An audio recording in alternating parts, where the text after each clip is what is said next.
Harappan civilisation को देखिए हमने 3 फेज में बांटा हुआ है, early Harappa, mature Harappa, late Harappa. Early Harappa का टाइम क्या है? 3300 टू 2600। मेच्योर हड़प्पा का टाइम क्या है? 2600 टू 1900। और द लेट हड़प्पा का टाइम क्या है? 1900 टू 1300। तो आप समझ रहे होगे कि हड़प्पा सिविलाइज, मैंने तो ये वाला फेज कंसिडर किया है, इसके हिसाब से 4625 ईयर्स। कितनी पुरानी सिविलाइजेशन है ये, आप समझिए।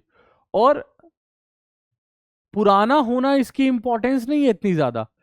इंपॉर्टेंस इसकी ये कि इतने पुराने होने के बावजूद, इतने ज्यादा पुराने होने के बावजूद जो है, इस सिविलाइजेशन के अंदर कुछ बहुत ही इंपॉर्टेंट फीचर्स देखने को मिलते हैं।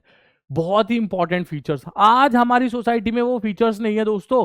उस समय वो फीचर्स देखने को मिलते थे, जैसे सिटी सिविलाइजेशन। यहाँ के लोग कैसे थे?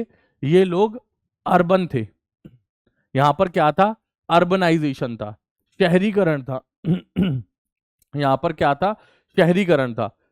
क्या आप लोग, मैंने आप लोगों से पिछली क्लास में शायद ये सवाल पूछा भी था कि शहरों में और गांव में क्या अंतर होता है? मैं आज आपसे फिर पूछना चाहता हूं। वीडियो को पॉज कीजिए, हमारे चैनल को पहले सब्सक्राइब कीजिए और उसके बाद कमेंट कीजिए और बताइए कि आपके अकॉर्डिंग सिटी सिविलाइजेशन का मतलब क्या, सिटी और रूरल प्लेसेस में, विलेज में क्या डिफरेंस होता है। उसके बाद मैंने तो आपको एक्सप्लेन करना ही है। तो आप लोगों ने, मुझे लगता है, कमेंट जरूर कर दिया होगा। मैं अब आप लोगों को समझाता हूं दोस्तों, अर्बन और रूरल या विलेज और सिटी में डिफरेंस क्या होता है। देखिए दोस्तों, सिटी कोई भी वो जगह जहां पर मेजॉरिटी में लोग सेकेंडरी एक्टिविटी या टर्शरी एक्टिविटी में इन्वॉल्व होंगे। आपको पता होगा, मुझे लगता है, कि इकोनॉमिक्स में 3 सेक्टर होते हैं, प्राइमरी सेक्टर, सेकेंडरी सेक्टर और टर्शरी सेक्टर। ठीक है, ये 3 सेक्टर होते हैं। इसमें आपको पता होगा एग्रीकल्चर आता है, एग्रीकल्चर। इसके अंदर जो है मैन्युफैक्चरिंग, जो भी हम बनाते हैं सामान, जो भी हम प्रोड्यूस करते हैं, ठीक है, कच्चा माल लेकर जो भी हम बनाते हैं वो मैन्युफैक्चरिंग में आता है। और टर्शरी में क्या आती है? सर्विसेज। तो शहर किसको कहेंगे? जहां पर लोग दोस्तों क्या करते हो? सेकेंडरी और टर्शरी एक्टिविटी करते हो। जहां पे लोग सेकेंडरी और टर्शरी एक्टिविटी करते हो, प्राइमरी एक्टिविटी ना करते हो, वो क्या होगा? शहर। जनरली लोग समझते हैं शहर का मतलब है बहुत स्काई स्क्रैपर्स होंगे, बड़ी बड़ी बिल्डिंग्स होंगी, बड़ी बड़ी इमारतें होंगी, बहुत अच्छे रोड्स होंगे, हॉस्पिटल होंगे, स्कूल होंगे, कॉलेजेस होंगे, एक बहुत बेटर इंफ्रास्ट्रक्चर होगा। और गांव में ये सब चीजें नहीं होती। नहीं दोस्तों, यूके के, यूएस के बहुत सारे गांव हैं जहां पर जो सारी चीजें मैंने आपको बताई, स्क्रैपर्स, बिल्डिंग्स, इंफ्रास्ट्रक्चर सब है। यूएस, आज तो ड्रोन आया है, यूएसए के किसान ड्रोन आने से पहले अपने खेतों में बीज डालने के लिए चॉपर्स का इस्तेमाल करते थे, एयरक्राफ्ट का इस्तेमाल करते थे। तो आप समझिए भाई, ऐसा नहीं है हम लोग पिछड़े हुए हैं, हमारे गांव इतने ज्यादा वीक हैं। हमारे गांव के, हमारे तो शहर भी बहुत ज्यादा वीक हैं। आप दिल्ली में कितनी जगह ऐसी देख लोगे जहां पर रोड्स की हालत बहुत बुरी है, कूड़ा यहाँ वहां डला हुआ है। वो तो खैर आप कहीं भी देख लोगे, कूड़ा बहुत डला हुआ है, गंदगी बहुत ज्यादा है, लोग बहुत बुरी सिचुएशन में रह रहे हैं, नालियों का पानी, सीवेज सिस्टम जो है वो क्लीन नहीं है। ये तो आप यहाँ देख लोगे। ठीक है, पर शहर और गांव में सबसे मेजर डिफरेंस जो होता है दोस्तों, वो डिफरेंस ये है कि शहरों में लोग सेकेंडरी और टर्शरी एक्टिविटी में इन्वॉल्व होंगे। या तो वो कुछ मैन्युफैक्चर करते होंगे, किसी फैक्ट्री में काम करते होंगे, या फिर वो कोई सर्विस देते होंगे, जैसे मैं आप लोगों को सर्विस दे रहा हूं। और विलेज में लोग क्या काम करते होंगे? मेजरली, ये मेजरली बोल रहा हूं मैं सर, मैं दोस्तों, मेजॉरिटी में। तो मेजॉरिटी में क्या काम करते होंगे? प्राइमरी, मतलब एग्रीकल्चर करते होंगे, पशुपालन करते होंगे, ठीक है, मिल्क प्रोडक्शन का काम करते होंगे, फिशरी का काम करते होंगे, कुछ भी ऐसा काम करते होंगे, हॉर्टिकल्चर करते होंगे, बहुत सारे कल्चर्स होते हैं। तो गांव और शहर में दोस्तों ये अंतर होता है। चलिए, तो क्या थे? ये शहरी लोग थे। उसके बाद इनकी सिटी कैसी थी दोस्तों? इनकी सिटी, प्लीज फोकस कीजिए, प्लान्ड सिटी थी। प्लान्ड सिटी का मतलब क्या है दोस्तों? पहले वो सिटी का नक्शा लोगों ने बनाया होगा, जो भी पॉलिटिकल अथॉरिटी होगी, जो भी एडमिनिस्ट्रेटिव अथॉरिटी होगी, उसने पहले वो सिटी को डिसाइड किया होगा कि हम यहाँ पे ये बनाएंगे, यहाँ पे ये बनाएंगे, यहाँ पे ये बनाएंगे, ऐसा ऐसा ऐसा।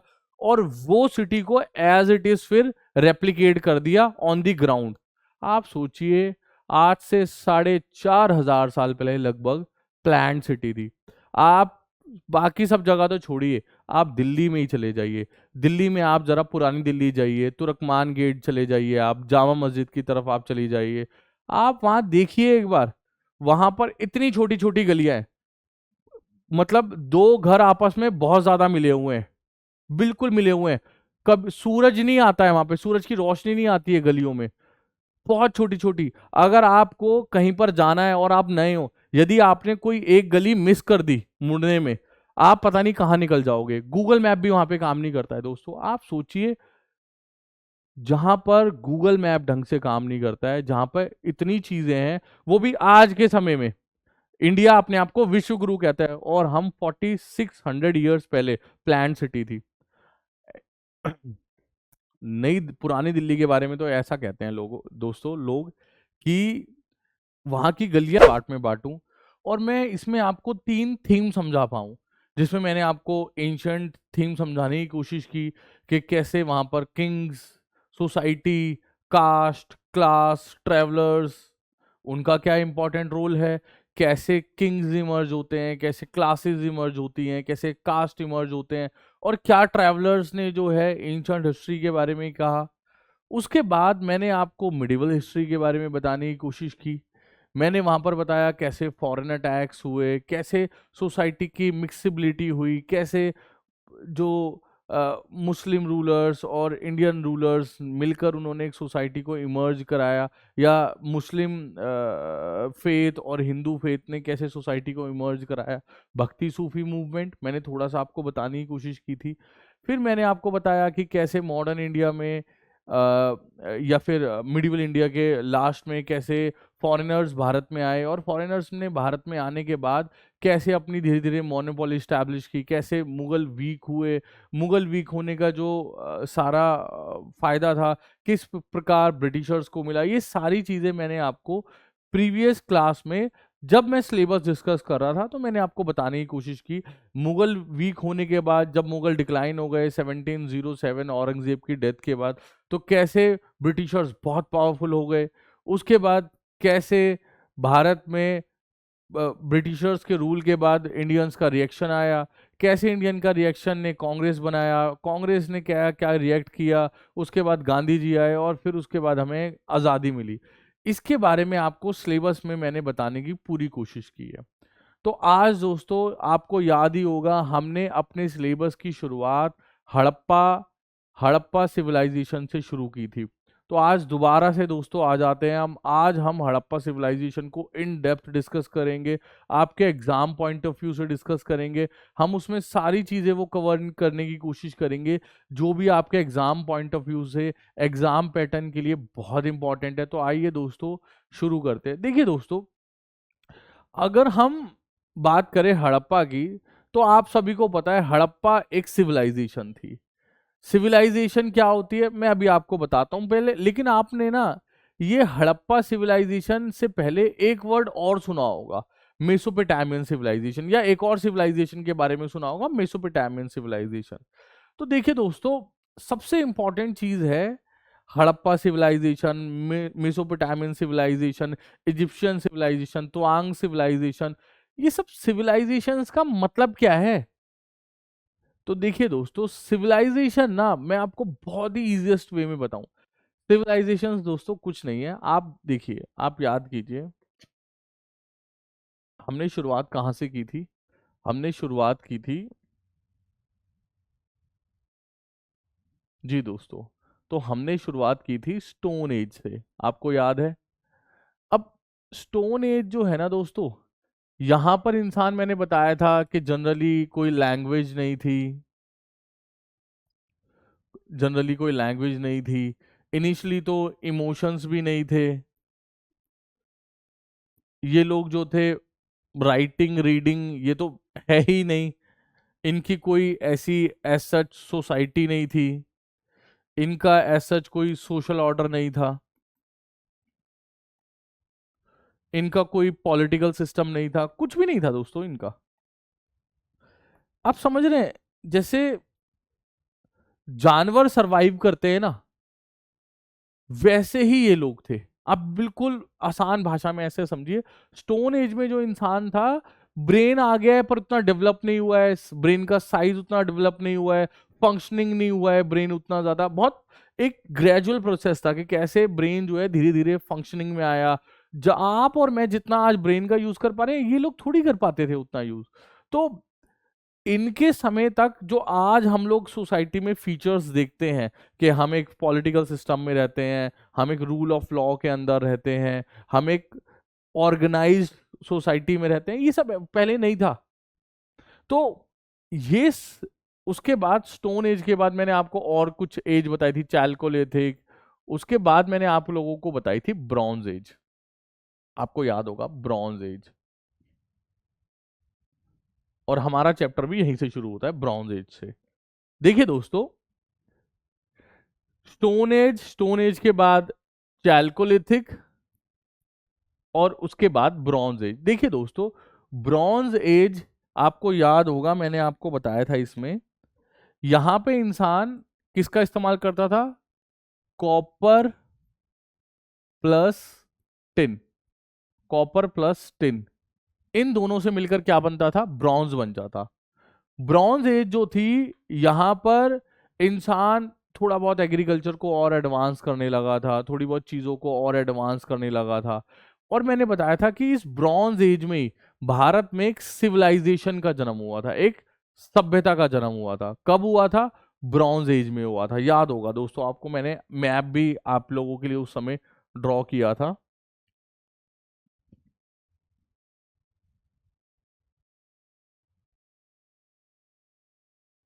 देखिए, तो मैंने आप लोगों को बताया था यहाँ पर मांडा, यहाँ पर दायमाबाद, यहाँ पर आलमगीर, और यहाँ पर सुत का गेंदौर। या नहीं बताया था तो मैं अभी आपको बता देता हूँ। देखिए दोस्तों, ये एरिया था जहाँ पर भारत की पहली सिविलाइजेशन का जन्म हुआ था, और जिसको हमने नाम दिया हड़प्पा। अब बहुत ना, बहुत आराम आराम से चीज़ों को समझने की कोशिश करते हैं। ब्रॉन्ज एज तक हम आ गए हैं, हड़प्पा के बारे में आज हमें डिस्कस करना है। बहुत आराम आराम से और बहुत ही ईजिएस्ट वे में समझने की कोशिश करते हैं।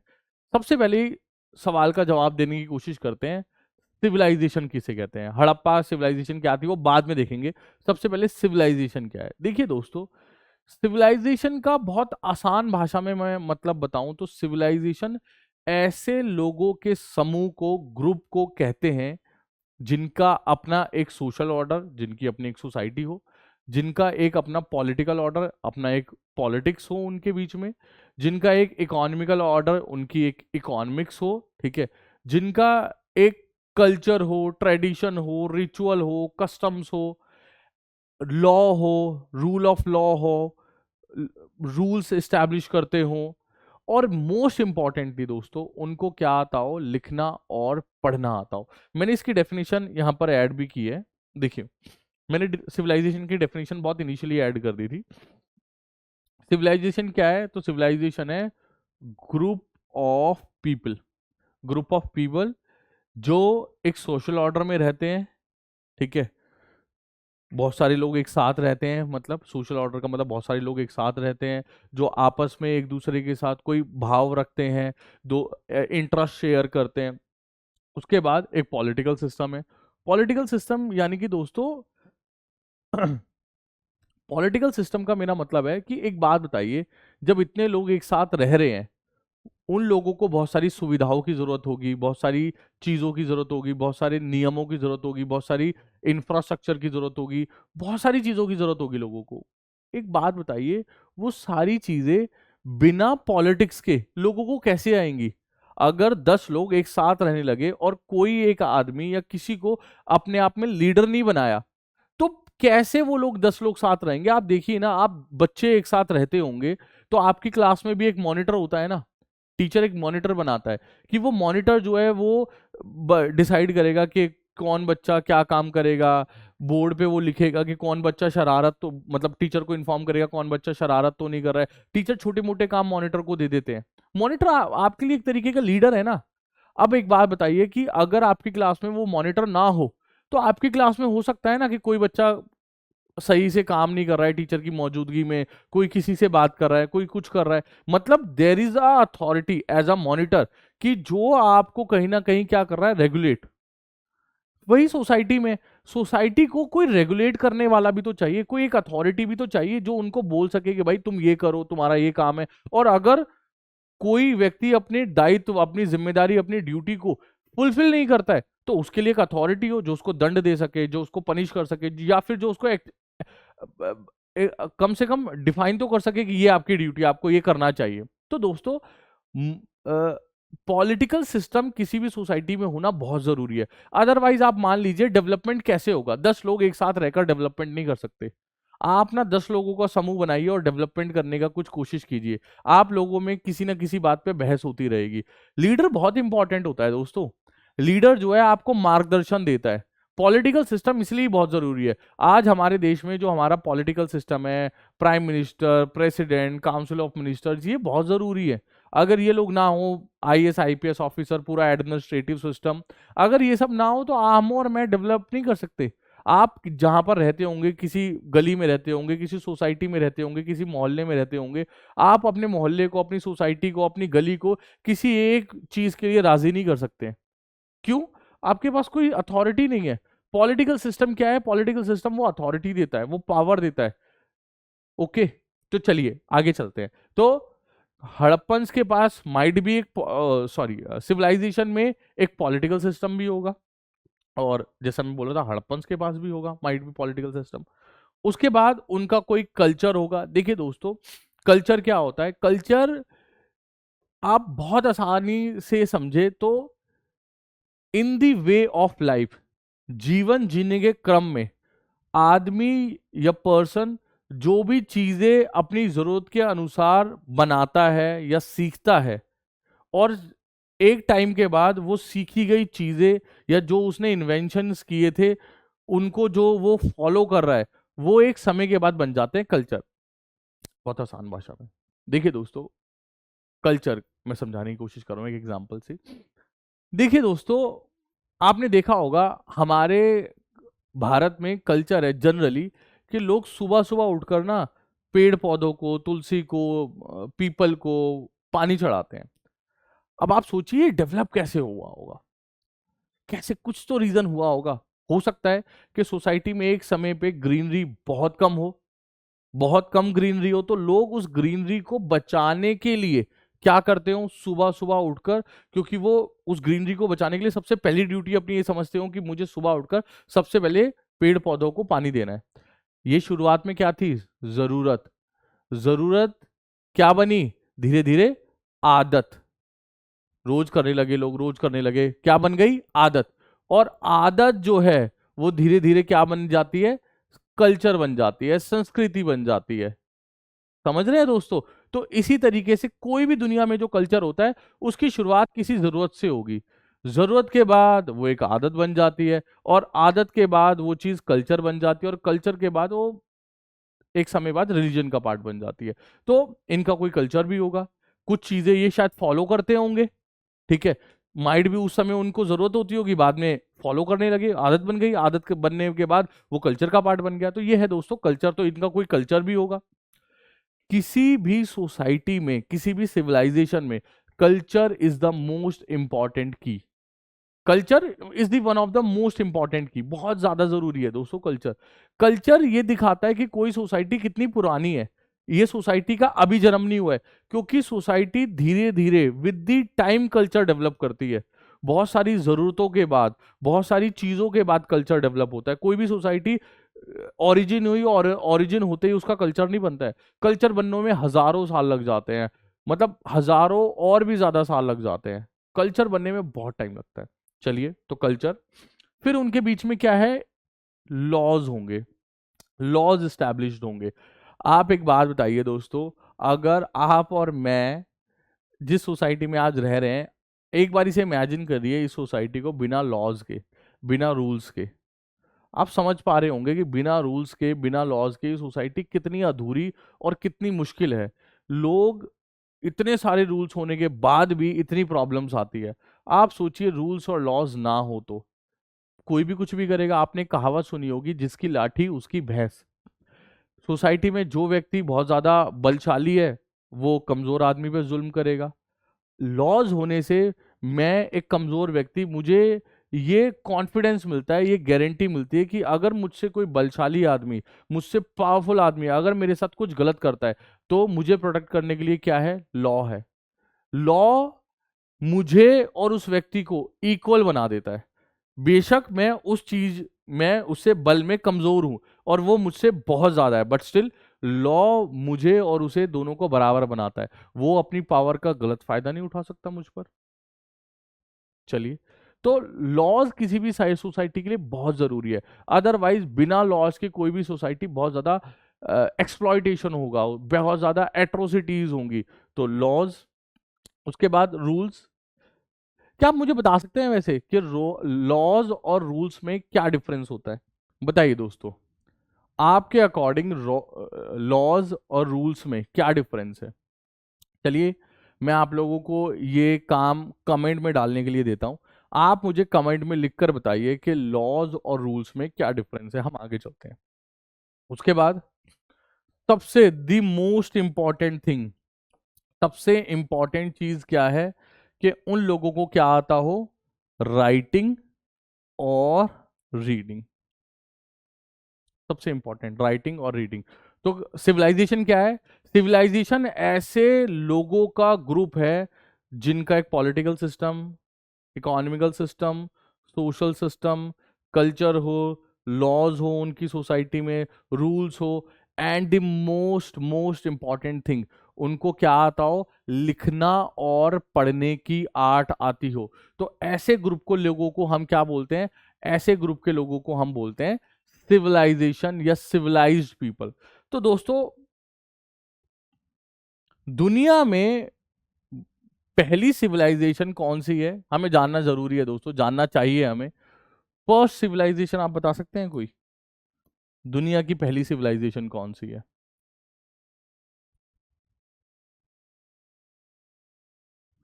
दुनिया की फर्स्ट सिविलाइजेशन, बिल्कुल सही। दुनिया की पहली सिविलाइजेशन का नाम है Mesopotamia, Mesopotamian civilisation, Mesopotamian civilisation. ये सिविलाइजेशन, क्योंकि हम लोग हड़प्पा करने ही वाले, तो हमें ये थोड़ा सा देख लेना चाहिए ये सिविलाइजेशन का जन्म कहाँ पे हुआ। तो इस सिविलाइजेशन का जन्म हुआ इराक में। दो नदी है, यूफ्रेट्स और टिग्रिस, इन दोनों नदियों के जो मीटिंग पॉइंट है, वहां पर इस सिविलाइजेशन का जन्म हुआ। दुनिया की बहुत पुरानी सिविलाइजेशन है। कितनी पुरानी है? लगभग 6500, 6500, इतना पुरानी होगी ये। तो दुनिया की बहुत पुरानी सिविलाइजेशंस में ये आती है। दुनिया की कुछ पुरानी सिविलाइजेशंस में, जैसे दोस्तों मेसोपोटामिया है, सबसे पुरानी तो मेसोपोटामिया है। उसके बाद एक तवांग सिविलाइजेशन है चाइना की। उसके बाद एक और सिविलाइजेशन, इजिप्शियन सिविलाइजेशन हम पढ़ते हैं, वो भी बहुत पुरानी है। और उसके बाद आती है I think Harappan civilisation.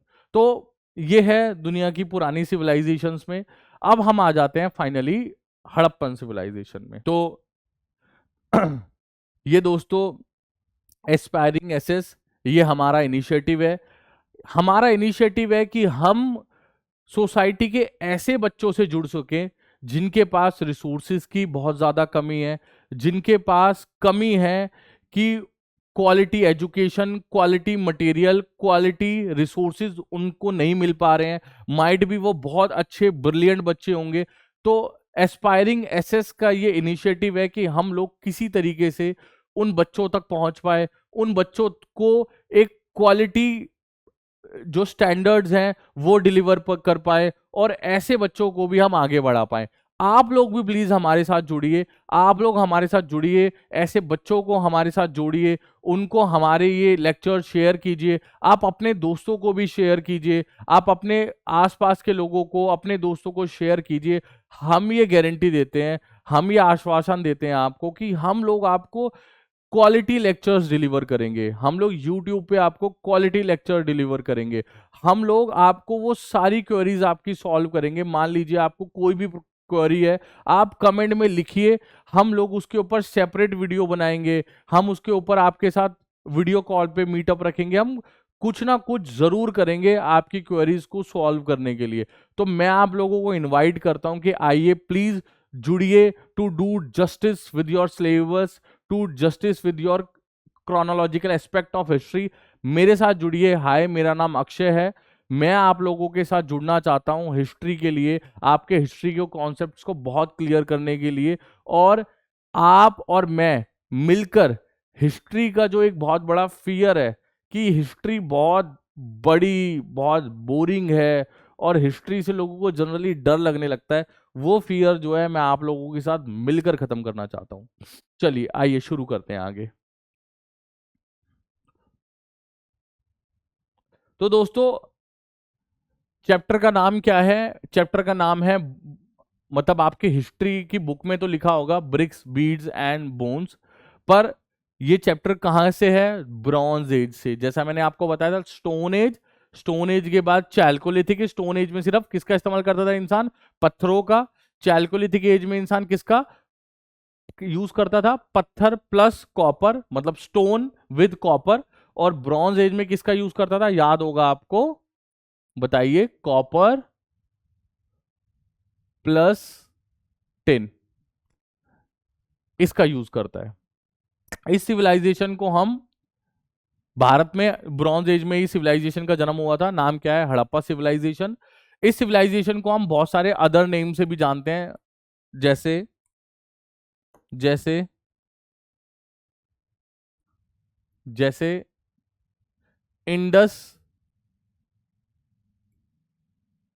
Valley civilisation. सबसे इंपॉर्टेंट नाम इसका, सबसे पॉपुलर नाम इंडस वैली सिविलाइजेशन है। उसके बाद एक और नाम है, आपने अगर सुना होगा तो, सरस्वती सिविलाइजेशन। और कुछ लोग इवन रिकमेंड करते हैं कि इसको घग्गर हाकरा सिविलाइजेशन बोलना चाहिए, बट मैं उतना आपको डेप्थ में नहीं ले जाना चाहता और ना आपको जाने की जरूरत है। आपको सिर्फ इंडस वैली सिविलाइजेशन जो नाम है ये याद रखने की कोशिश है। एक और, इस सिविलाइजेशन को एक और नाम से जानते हैं, इंडस वैली सिविलाइजेशन। ऐसा क्यों है? तो दोस्तों इसके लिए मैं आपको जवाब देता हूं, ऐसा हम क्यों इसको इंडस वैली सिविलाइजेशन बोलते हैं। तो देखिए दोस्तों, इस मैप को थोड़ा सा ध्यान से देखिएगा। देखिए दोस्तों, यहां पर एक नदी ओरिजिन होती है, ठीक है? मानसरोवर लेक से एक नदी ओरिजिन होती है, सॉरी, मानसरोवर पहाड़ से एक नदी ओरिजिन होती है, जिसका नाम है, जिसका नाम है इंडस।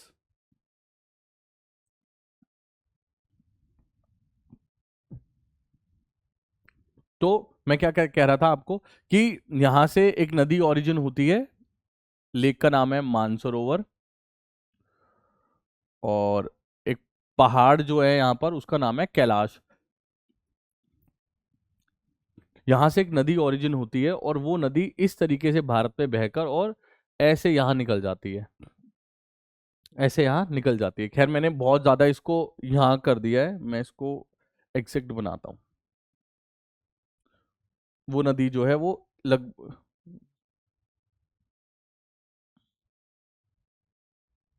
जी, ये नदी जो है इस तरीके से यहां से अरेबियन सी के अंदर ड्रेन हो जाती है। अब दोस्तों, ये जो नदी है, यहां से यहां तक ये नदी बही, यहां से यहां तक ये नदी बही, और इस नदी के ना आसपास जो है, इस नदी के आसपास ही क्या है? हड़प्पा सिविल या इंडस वैली सिविलाइजेशन बसी हुई है। इस नदी के आसपास ये जो आप रेड एरिया देख रहे हो ना, ये जो रेड एरिया पूरा है,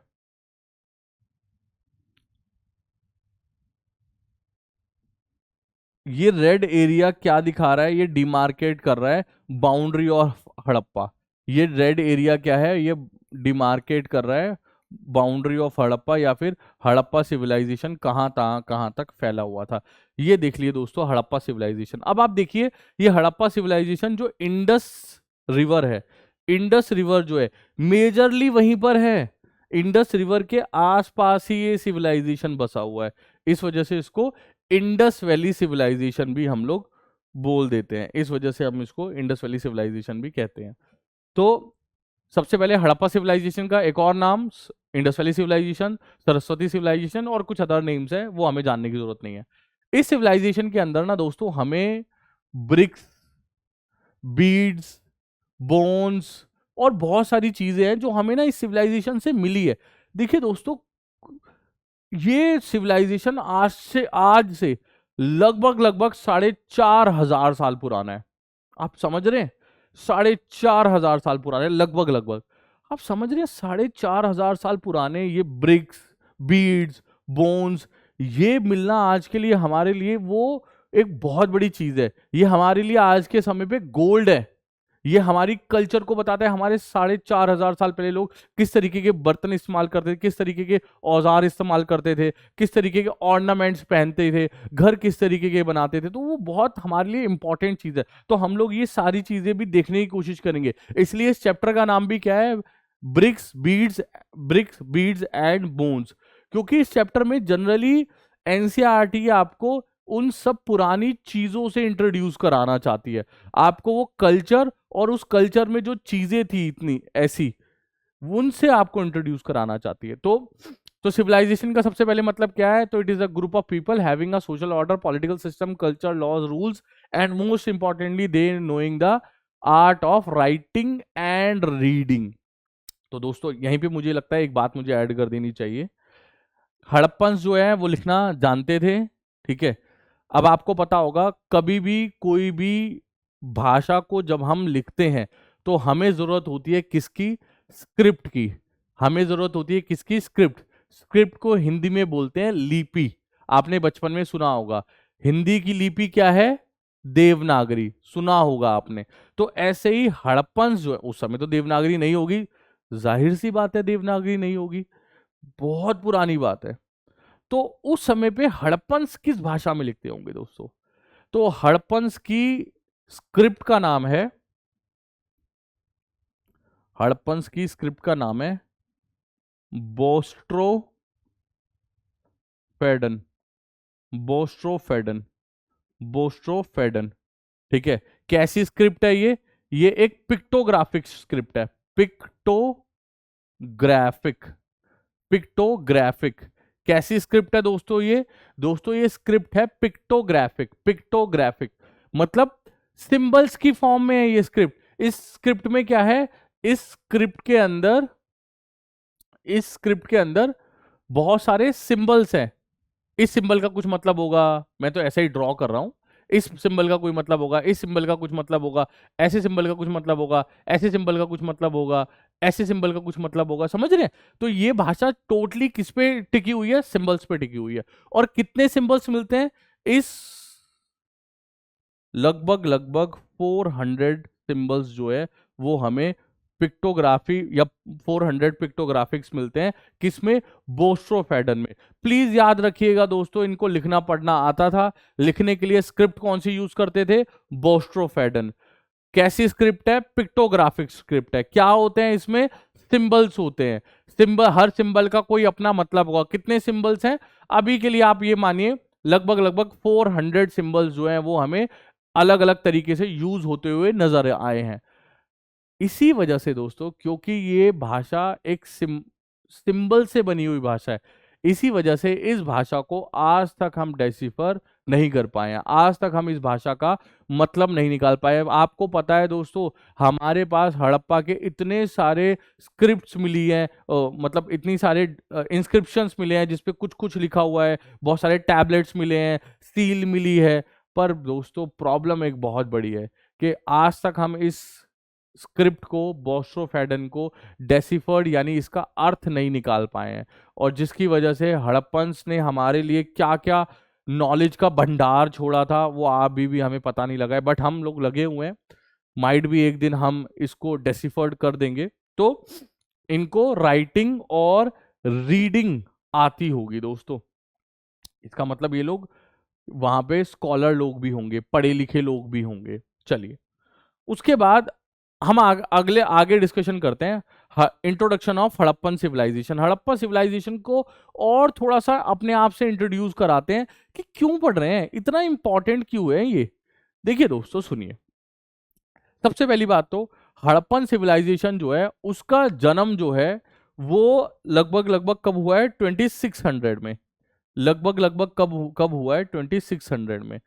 और देखिए वैसे वैसे हड़प्पा सिविलाइजेशन जो है उसको हम 3 फेजेस में बांटते हैं, अर्ली हड़प्पा, मैच्योर हड़प्पा और late Harappa.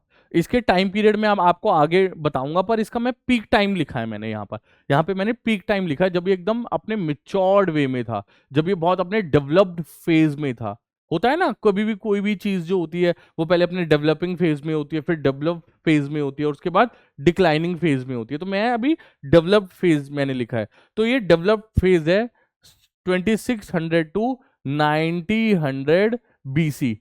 2600 to 1900 BC. BC का मतलब आप लोगों को पता होगा, पिछली क्लास में मैंने आपको बताया था बीसी का मतलब क्या है, बिफोर क्राइस्ट, क्राइस्ट से पहले की बातें। तो अगर हम आज के हिसाब से लगाएं कि ये कितनी पुरानी बात है, तो ये कितनी पुरानी है दोस्तों, 2025 को जमा कर देंगे किसमें, 2600 में। तो लगभग कितना आंसर आ गया, 46, सॉरी 46 एंड 25, तो लगभग लगभग 4600 ईयर्स पुरानी है ये सिविलाइजेशन, आप समझ सकते हो। और सबसे अच्छी बात यह है कि ये सिविलाइजेशन बेशक इतनी पुरानी, और ये तो मैंने आपको देखिए मैंने मेच्योर फेज कंसिडर किया है, उससे पहले इसका अर्ली फेज भी है, मैं आपको आगे वाली उसमें दिखाई देता हूं। देखिए दोस्तों, हड़प्पन सिविलाइजेशन को देखिए हमने 3 फेज में बांटा हुआ है, early Harappa, mature Harappa, late Harappa. Early Harappa का टाइम क्या है, 3300 टू 2600। मेच्योर हड़प्पा का टाइम क्या है, 2600 टू 1900। और द लेट हड़प्पा का टाइम क्या है, 1900 टू 1300।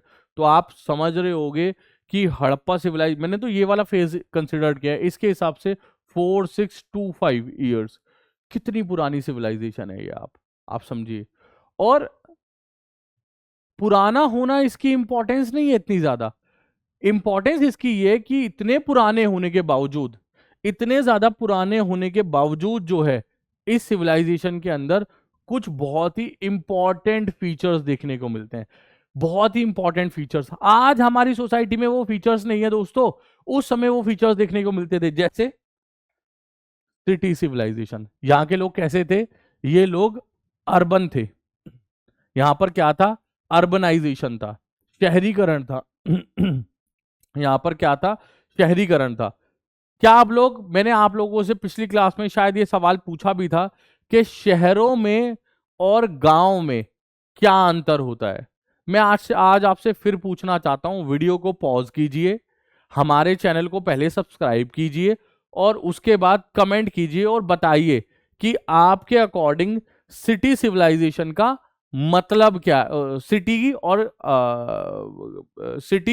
और रूरल प्लेसेस में, विलेज में क्या डिफरेंस होता है। उसके बाद मैंने तो आपको एक्सप्लेन करना ही है। तो आप लोगों ने मुझे लगता है कमेंट जरूर कर दिया होगा, मैं अब आप लोगों को समझाता हूं दोस्तों, अर्बन और रूरल या विलेज और सिटी में डिफरेंस क्या होता है। देखिए दोस्तों, सिटी कोई भी वो जगह जहां पर मेजॉरिटी में लोग सेकेंडरी एक्टिविटी या टर्शरी एक्टिविटी में इन्वॉल्व होंगे। आपको पता होगा मुझे लगता है कि इकोनॉमिक्स में 3 सेक्टर होते हैं, प्राइमरी सेक्टर, सेकेंडरी सेक्टर और टर्शरी सेक्टर। ठीक है, ये 3 सेक्टर होते हैं।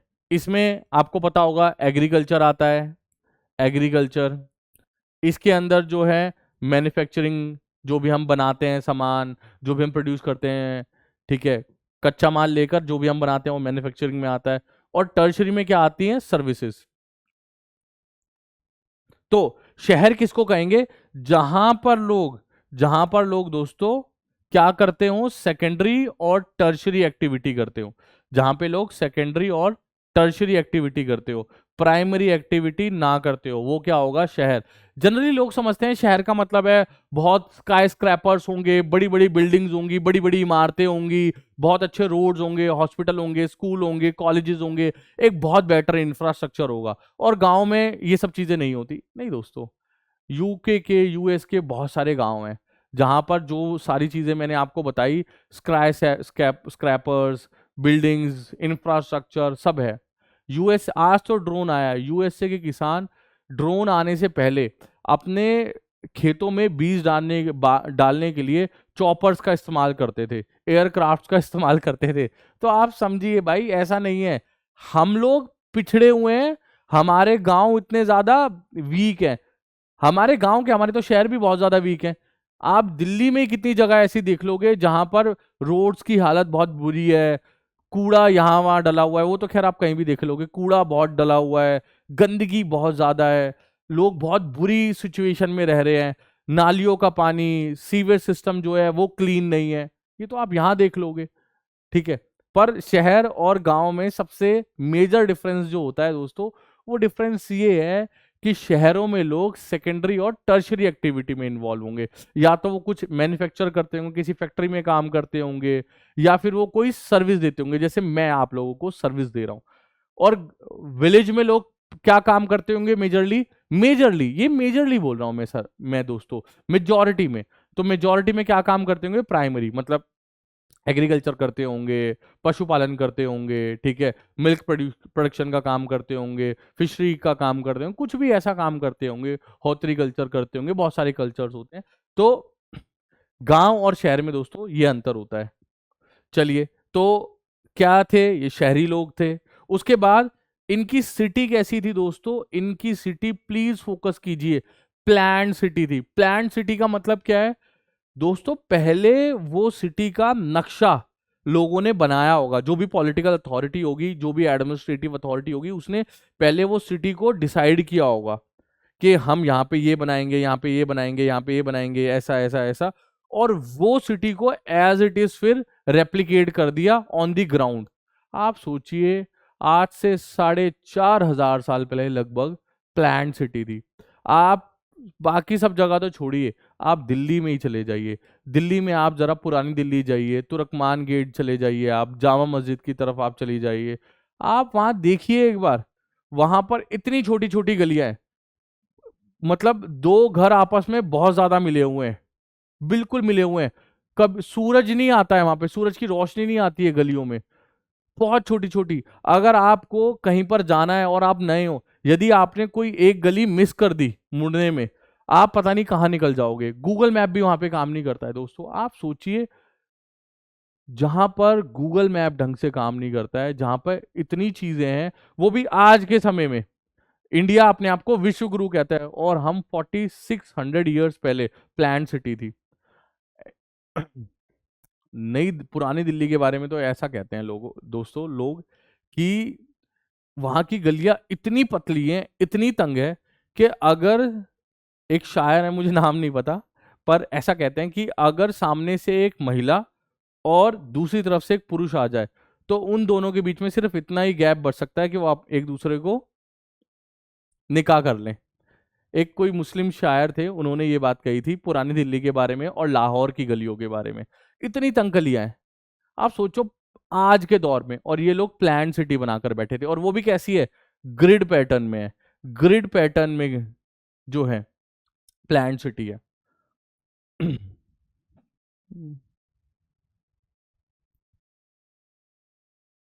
ये देखिए दोस्तों, तो ये देखिए आप, एक कैसी गलियां हैं, ये कैसा सिटी है?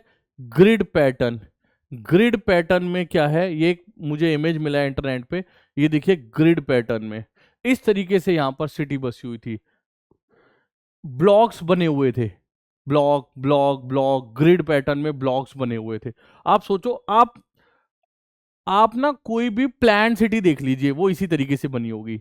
लाइक चंडीगढ़, लाइक दिल्ली में रोहिणी जो है, आपको कुछ इसी ब्लॉक पैटर्न में देखने को मिलेगी।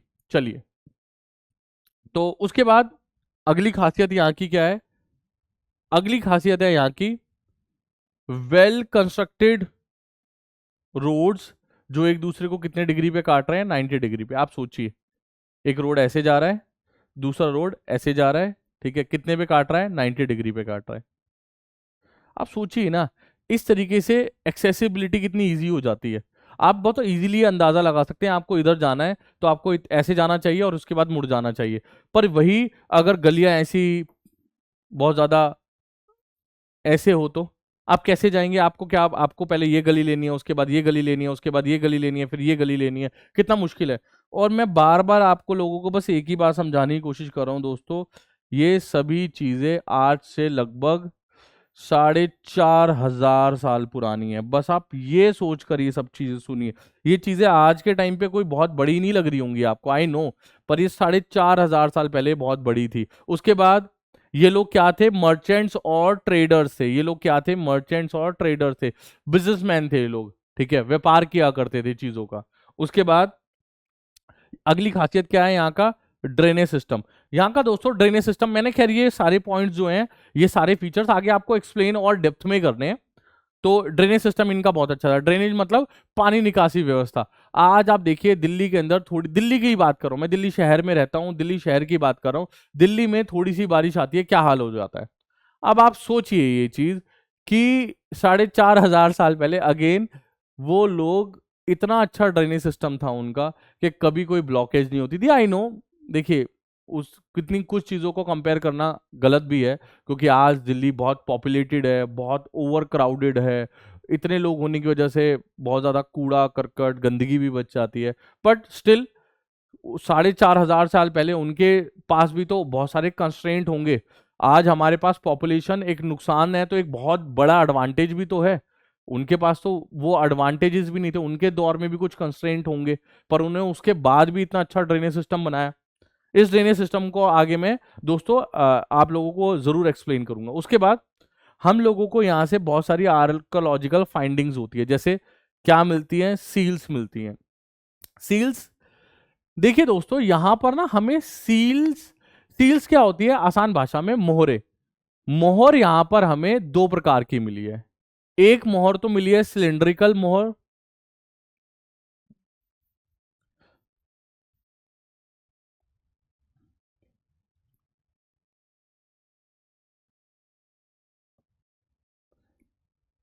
और एक नॉर्मल मोहर।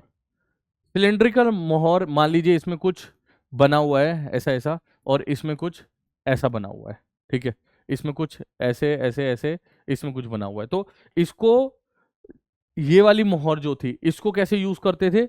ये मोहरों का को यूज करने का, या इनको यूज करने का, या इनकी इंपॉर्टेंस क्या थी, मैं सब बताता हूं।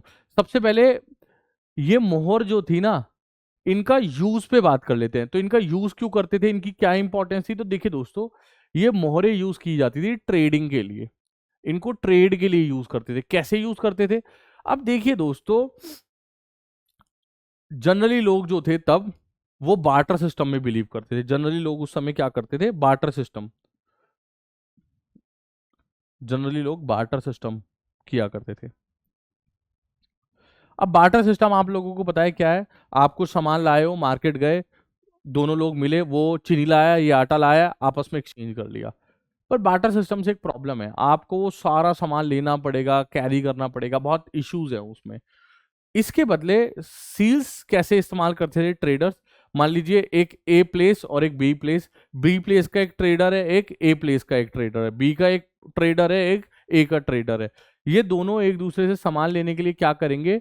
सील्स का यूज करेंगे। कैसे सील्स का यूज करेंगे? मान लीजिए ए को बी से कुछ सामान लेना है, ठीक है, बी ने मान लीजिए चावल भिजवाए, बी ने मान लीजिए चावल भिजवाए, ठीक है, तो ए क्या भिजवा देगा? ए बोल ले देगा, भाई ले मेरी सील रख तू, ठीक है, ये मेरी मोहर जो है वो रखो, ये मोहर मेरी रखो।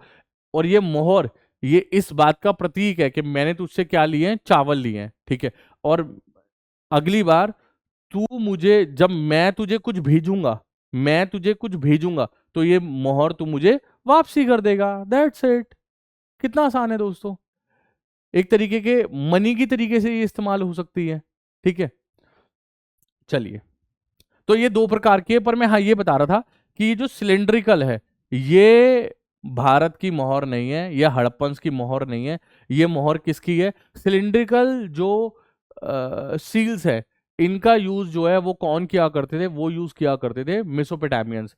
और इंडियंस कैसी सील्स का इस्तेमाल किया करते थे? इंडियंस यूज किया करते थे कैसी सील्स? बिल्कुल सही, स्क्वायर शेप।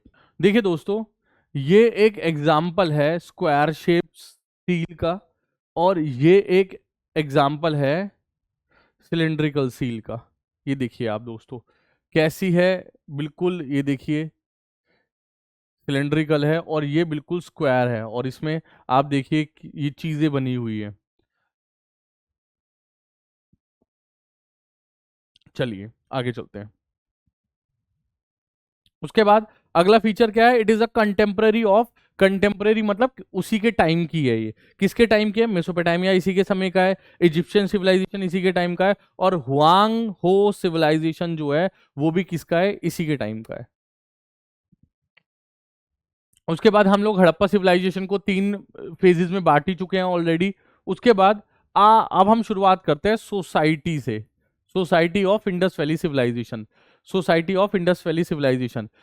देखिए सोसाइटी में दोस्तों, इनकी सोसाइटी कैसी थी? इगैलिटेरियन सोसाइटी थी। मतलब सब क्या थे? इक्वल थे, या इसको हिंदी में बोलते हैं समानतावादी। समानतावादी। इगैलिटेरियन का मतलब है सब जो है इक्वल ही रहते थे, सबको इक्वल स्टेटस था, महिला हो पुरुष हो सब इक्वल है यहाँ पर। तो कैसी सोसाइटी थी ये? इगैलिटेरियन सोसाइटी है। उसके बाद कैसी सोसाइटी है? मैट्रियार्कल सोसाइटी। देखिए दोस्तों, आ, ये मैंने बात लिखी तो है मैट्रियार्कल सोसाइटी, बट इसको पूरी तरीके से कहना एक सही चीज नहीं होगी। हड़प्पन सोसाइटी मैट्रियार्कल भी नहीं थी, ना पेट्रियार्कल थी। हाँ ये कह सकते हैं हम कि हड़प्पन सोसाइटी जो थी वो एक हड़प्पन सोसाइटी जो थी वो एक फीमेल सेंट्रिक सोसाइटी थी। फीमेल कैसी थी? Female centric society. Female centric society थी हड़प्पन सोसाइटी। कैसी थी? Female centric. और हम ये कैसे कह सकते हैं कि हड़प्पन सोसाइटी फीमेल सेंट्रिक थी और कहीं ना कहीं मेट्रियार्कल सोसाइटी थी? क्यों कह सकते हैं हम ऐसा? क्योंकि भाई हमें हड़प्पन सोसाइटी से क्या मिला है? मदर गॉडेस की पिक्चर्स। ठीक है, क्या मिली है? Mother goddess. मदर गॉडेस की मैं आप लोगों को एक पिक्चर दिखाता हूं।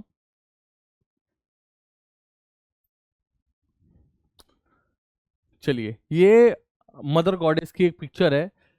इस पिक्चर में आप नोटिस कीजिए, या ऐसी बहुत सारी पिक्चर्स और है। देखिए बहुत सारी चीजें, एक ये फैन टाइप जो है ऊपर है, उसके बाद ये बहुत सारे, उसके बाद ये देखिए बहुत सारे ऑर्नामेंट्स हैं, मतलब एक शायद माला होगी उसमें। उसके बाद ये देखिए यहाँ पर एक कुछ है। उसके बाद यहाँ आप देखिए ये कुछ बेल्ट टाइप लगी हुई है। इवन कुछ और भी पिक्चर्स हैं मदर गॉडेस की, जहां उनकी वॉर्म में से क्या है? ट्री नर्चर होता हुआ दिखा रहा है, ट्री नर्चर हो रहा है। ये ट्री नर्चर होता हुआ दिखाना एक सिंबॉलिक चीज है।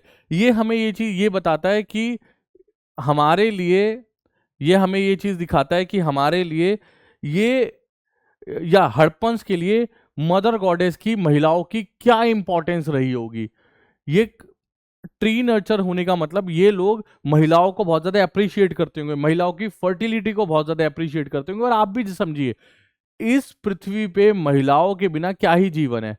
इस जीवन देने का इतना बड़ा महत्वपूर्ण काम, इतना नोबल काम कौन करता है? महिलाएं करती है। महिलाएं ब्लेस्ड हैं, जीवन चलाने वाली कौन है? महिलाएं हैं।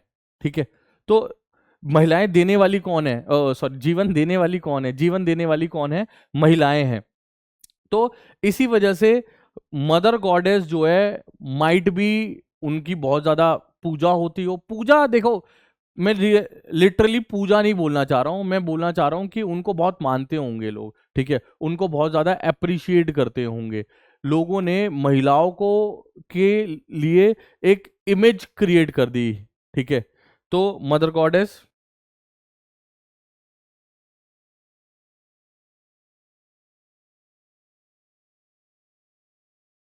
चलिए उसके बाद उसके बाद मदर गॉडेस पे हम आ चुके हैं। उसके बाद दे वर प्राइमरली मर्चेंट्स, मैंने आपको पहले ही बता दिया व्यापारी थे ये। कैसी सोसाइटी थी? अर्बन सोसाइटी थी, ठीक है, शहरों में लोग रहा करते थे। शहरों का मतलब भी मैं आप लोगों को बता चुका हूँ, शहरों का यहाँ पर मतलब क्या है। उसके बाद हड़प्पन जो है वो क्या खाते थे? तो वो बहुत सारे प्लांट्स, एनिमल प्रोडक्ट्स जो है वो खाया करते थे। उसके बाद एनिमल की बोन्स मिली है, ठीक है, कहाँ? इनकी मतलब हड़प्पा की साइट्स पे एनिमल्स की बोन मिली है, ठीक है, कैटल, sheep, गोट, बुफेलो, पिग, फिश, इन सब की, ठीक है, और फॉल, आई थिंक मुर्गी को बोलते हैं। तो ये समझ में आता है कि हड़प्पन जो है वो हंट किया करते हैं इन एनिमल्स का, उनके मीट के लिए, ठीक है।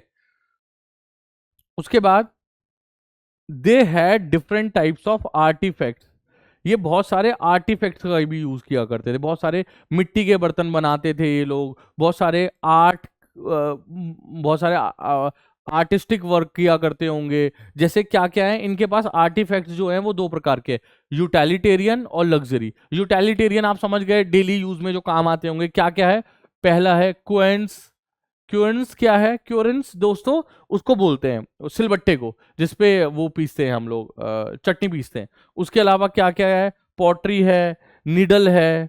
उसके बाद लग्जरी में क्या आता है? लग्जरी में ये क्या बनाते थे? फियांस। फियांस बनाते थे। फियांस क्या है? फियांस में दोस्तों आपको एक पिक्चर दिखाता हूं। तो ये देखिए, ये है फियांस, ये है फियांस।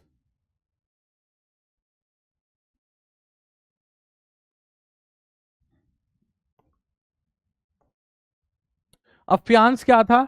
तो दोस्तों फियांस ना एक्चुअली सैंड, सैंड मतलब रेत, रेत या फिर सिलिका भी बोलते हैं, क्योंकि आप लोगों को जो साइंस के स्टूडेंट्स होंगे या फिर जिन्होंने कभी 10th में साइंस पढ़ा होगा तो पता होगा, सैंड जो है वो सिलिका से ही बनता है, ठीक है। तो इसमें क्या किया जाता है? रेत, गम और कलर, रेत, सैंड, गम और कलर, इन तीनों को मिक्स कर दिया जाता है। और मिक्स करने के बाद इसको बहुत ज्यादा हीट किया जाता है, आग में बहुत ज्यादा गर्म किया जाता है। और उसके बाद उसके ऐसे देख रहे हैं आप बर्तन बनाए जाते हैं। ये कैसा, किस से बना हुआ बर्तन है? फियान से बना हुआ बर्तन है, ठीक है। ये देखिए आप, और इस बर्तन में ना दोस्तों बहुत सारा आर्टिस्टिक वर्क भी हो रखा है, ठीक है, बहुत सारा आर्टिस्टिक वर्क भी हो रखा है। अगर ये आपको ये इमेज क्लियर होगी तो ये देखो, ऐसे ऐसे ऐसे ऐसे ऐसे ऐसे, ये ऐसे, बहुत सारे आर्टिस्टिक वर्क भी है इसके ऊपर। तो ये कैसा चीज होगी? ये लग्जरी चीज होगी। जब घर पे कोई मेहमान आता होगा तब ये निकलते होंगे, ये वो वाली क्रॉकरी होगी। चलिए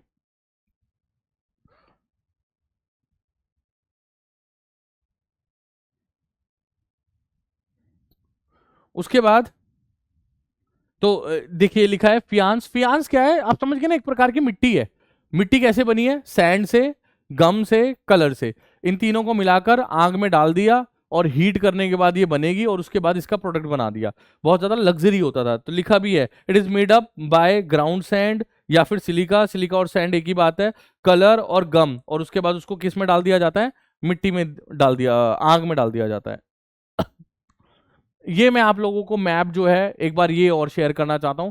यहां पर ये इकोनॉमिक सिस्टम नहीं आना था, यहां पर हम एक बार बर्ड्स व्यू और देखना चाहते हैं। बर्ड्स व्यू, हड़प्पा एग्जिस्ट कहाँ करता है? तो सोसाइटी तक हमने देख लिया, हमने दोस्तों अभी सोसाइटी देख लिया। 1 मिनट के लिए मैं आपको हड़प्पा दिखाना और चाहता हूँ, हड़प्पा है कहाँ पर। वैसे मैं आप लोगों के साथ ये इमेज जो है ऑलरेडी शेयर कर चुका हूं, मैं ऑलरेडी, हमने इस पे डिस्कशन थोड़ा सा कर लिया है और डिस्कशन करते हैं। देखो दोस्तों सुनो।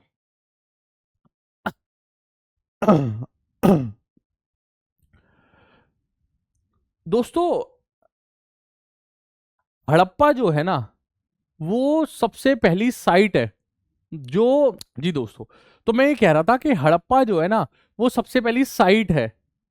हड़प्पा सबसे पहली साइट है। सबसे पहले इन्होंने जो सबसे पहली खुदाई की, मैंने इसके ऊपर अभी आपको बहुत बताना है। हड़प्पा की डिस्कवरी कैसी हुई, मैं अलग से एक टॉपिक लूंगा जिसमें मैं आपको हड़प्पा की डिस्कवरी के बारे में बताऊंगा। कलिंगम के बारे में आप लोगों को बताने की कोशिश करूंगा, अलेक्जेंडर के बारे में, जॉन मार्शल के बारे में, दयाराम साहनी के बारे में, और बैनर्जी के बारे में बताने की कोशिश करूंगा। मैं बहुत सारी चीजें अभी आगे कवर करने वाला हूं, बट अभी एक छोटा सा व्यू देखिए दोस्तों। सबसे पहले इन्होंने खुदाई कहाँ पे की? हड़प्पा में। सबसे पहली खुदाई कहाँ की? हड़प्पा में। हड़प्पा कहाँ पर है? पाकिस्तान में। पाकिस्तान में कहाँ पर? पंजाब में। पंजाब में कोई साहिलवाल डिस्ट्रिक्ट करके है, वहां पर जो है हड़प्पा गांव है, जहां पर खुदाई की। खुदाई करने के बाद दिखा कि भाई यहाँ पर तो पूरा का पूरा शहर ही बसा हुआ है, यहाँ पर तो पूरा का पूरा शहर ही बसा हुआ है। ये चीज हम लोगों ने वहां पर नोटिस की। उसके बाद धीरे धीरे और खुदाइयाँ होने लगी। मोहनजोदारो मिल गया, उसके बाद मोहनजोदारो मिल गया, उसके बाद और बहुत सारे मिलते गए मिलते गए मिलते गए। ये देखो कितनी सारी साइड्स है। मोहनजोदारो, अमरी, बालाकोट, सुतका गेंदौर, चानूदारो, देसालपार, कुंतासी, बनावली, राखीगढ़ी, रोपड़, भागनापुरा, लोथल, धोलावीरा, सुरका कोताड़ा, सुर अच्छा सुरका कोटड़ा। चलिए, तो ये बहुत सारी साइट्स है। अब बर्ड्स व्यू से हमें नजर आता है कि सबसे नॉर्दर्न साइट आपको पेपर में आ सकता है। सबसे नॉर्दर्न साइड हड़प्पा की कौन सी है? सबसे नॉर्दर्न साइड हड़प्पा की है,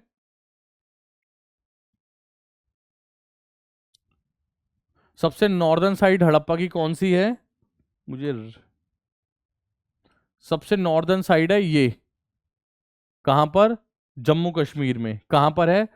मांडा नाम है इस साइड का। सबसे नॉर्दर्न साइड का नाम क्या है? मांडा। कहां पे है ये? JNK के अंदर है, जम्मू कश्मीर के अंदर है ये। कहां पर है? जम्मू कश्मीर के अंदर।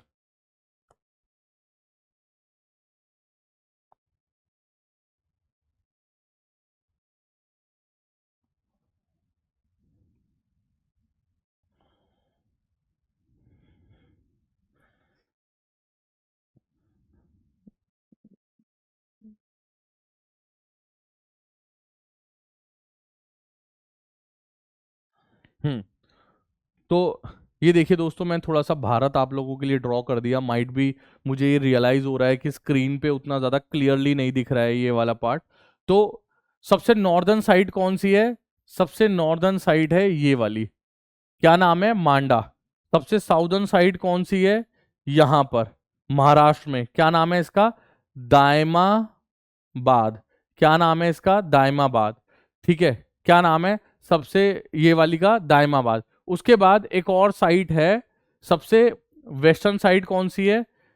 ये रही, अफगानिस्तान पाकिस्तान बॉर्डर पे। वैसे पाकिस्तान में है, क्या नाम है इसका? सुतका गेंदौर। गेंदौर, सुतका गेंदौर। और उसके बाद एक और साइट है, सबसे ईस्टर्न साइड जो मैं जिसे बोलूंगा वो ये रही। सबसे ईस्टर्न साइड जो है वो यहां पर है। सबसे ईस्टर्न साइड, नाम क्या है इसका? नाम क्या है इसका?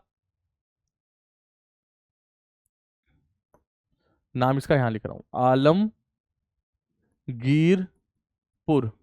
कहां पे है प्रेजेंट डे? मेरठ उत्तर प्रदेश के अंदर है।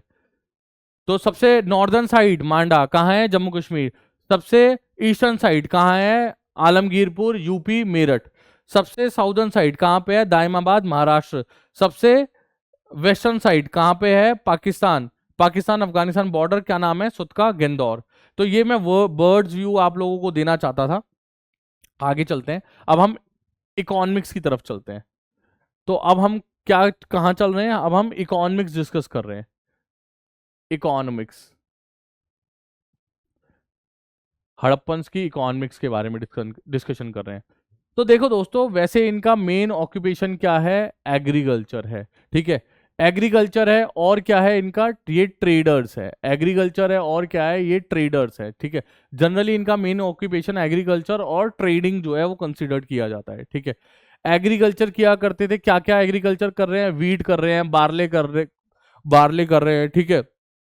ये इनका क्या है, सबसे ज्यादा मेन कल्टीवेशन है। बट इनको क्या, कौन सा कल्टीवेशन भी आता था, इनको कल्टीवेशन आता था राइस का, चावल का कल्टीवेशन भी आता था, ठीक है। क्योंकि चावल के कल्टीवेशन के हमें कुछ क्या मिले हैं, सोर्सेज मिले हैं, कुछ सोर्सेज मिले हैं कालीबंगन में, जहां पर एक पोर्ट मिला है कालीबंगा में, जहां पर जो उस पोर्ट के अंदर क्या है, चावल है। तो जिससे हमें ये समझ में आता है कि भाई वहां पर क्या होता होगा, चावल का कल्टीवेशन भी होता होगा, ठीक है। उसके बाद देखिए दोस्तों, एग्रीकल्चर में एक चैलेंज है कि जितनी भी हड़प्पन साइट्स है वो कैसी है, सेमी एरिड लैंड है। सेमी एरिड मतलब कि नॉर्मल है, बहुत ज्यादा पानी भी नहीं है, बहुत कम पानी भी नहीं है, ठीक है। और जहां पर क्या रिक्वायर्ड होगा, जहां पे ज्यादा बारिश नहीं होगी, नॉर्मल माहौल होगा, तो वहां पे बारिश तो चाहिए होगी हमें, ठीक है। एरिड, सेमी एरिड इलाके में बारिश चाहिए होगी, बारिश नहीं है, तो इरिगेशन के लिए, उसमें पानी के लिए क्या करना पड़ेगा, इरिगेशन के लिए यहां पर कैनाल्स बनाने पड़ेंगे बड़े, ठीक है। तो यहां पे हमें क्या मिलते हैं, इरिगेशन के लिए बहुत सारे कैनाल्स मिलते हैं, ठीक है। जैसे कैनाल कहां पे मिलता है, शोरतुगोई एक साइट है, कहां पर है, अफगानिस्तान में।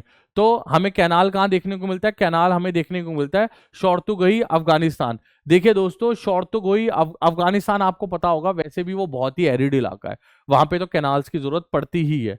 लेकिन पंजाब और सिंध में नहीं पड़ती। पंजाब और सिंध में आप समझ सकते हो दोस्तों क्यों ही पड़ेगी। पंजाब ऑलरेडी जाना जाता है 5 रिवर्स के लिए, ठीक है।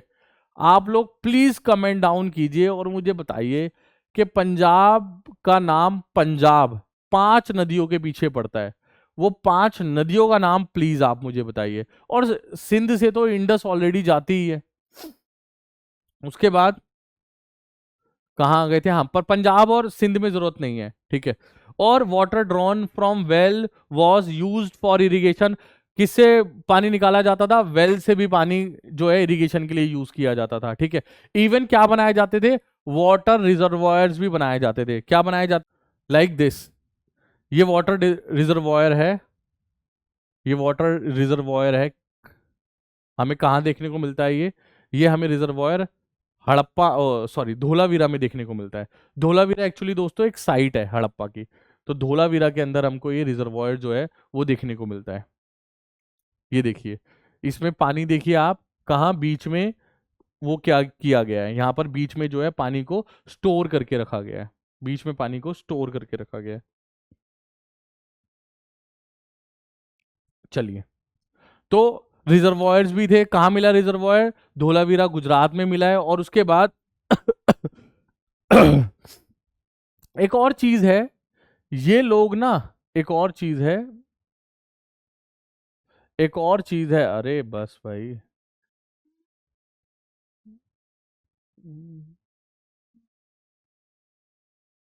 हम्म, एक और चीज है कि they used bullock bullock carts for plugging. किस, क्या यूज करते थे ये लोग, ये बुलक कार, बैलगाड़ियों का यूज किया करते थे, ठीक है। किसके लिए, प्लोइंग के लिए। प्लोइंग क्या होता है, मिट्टी को, वो आपने देखा होगा ना, ऐसे हल होता है, वो हल मिट्टी में ऐसे जाता है और उसके बाद उसको प्लोइंग का काम करता है। तो ये बुलक कार्ट का इस्तेमाल करते थे प्लोइंग के लिए। इवन हमें बुलक कार्ट के बहुत सारे खिलौने भी मिले हैं, किससे बने हुए मिले हैं, टेराकोटा से, टेराकोटा से मिलकर बने, टेराकोटा से बने बहुत सारे खिलौने भी मिले हैं हमें बुलक कार्ट के। चलिए, यहाँ पे तो इवन लिखा ही है, evidence of ploughing field at Kalibanga. Kalibanga में प्लोइंग का में वो भी मिली है, एक फील्ड मिली है जहाँ पे प्लोइंग ऑलरेडी हो रखी थी। कालीबंगा में हमें एक फील्ड मिली है जहाँ पे ऑलरेडी प्लोइंग हो रखी थी, जब हमने खुदाई की तो हमें नजर आया। चलिए, उसके बाद बोल रहा है कि ये बहुत सारी क्या है, इंडस्ट्रीज भी मिली है। अब इकोनॉमिक्स देख रहे हैं इसकी, तो हमें इंडस्ट्री भी देखनी पड़ेगी, ठीक है। तो भाई सबसे पहले मेटलर्जी, मेटलर्जी इंडस्ट्री है यहाँ पर। मेटलर्जी इंडस्ट्री में क्या है, तो बहुत सारे मेटल के जो इंडस्ट्रीज भी हमें देखने को मिली है। तो the Harappans excelled in copper bronze working producing vessels tools weapon. तो क्या बनाते थे, बहुत सारे टूल्स बनाते थे, बहुत सारी चीजें जो है वो किसकी बनाया करते थे ये लोग, मेटल की बनाया करते थे। जैसे एक्सिस हो गए, एरो हेड्स हो गए, नाइफ्स हो गए, रेजर हो गए, फिश हुक्स हो गए, ये सब ये लोग क्या करते थे, मेटल के बनाया करते थे। ठीक है, इवन ये लोग क्या बनाते थे, ऑर्नामेंट आइटम्स भी बनाते थे, उसमें भी किसका यूज होता होगा, मेटल का यूज होता होगा। मेटल कहां से मिलता था इनको, तो देखिए भाई मेटल, कॉपर, आप जानते ही हैं दोस्तों, इनके पास कोई खास लोहा नहीं मिला था या और कोई बड़े मेटल नहीं मिले थे, इनको सिर्फ कॉपर और टिन, और टिन तो आपको सॉरी कॉपर और टिन ही इनके पास था। तो जी, और कॉपर और टिन मिलकर ही ब्रॉन्ज बनता है। तो कहाँ से ये कॉपर को सोर्स करते थे, तो खेतरी, खेतरी जगह है कहां पर, राजस्थान के अंदर। ठीक है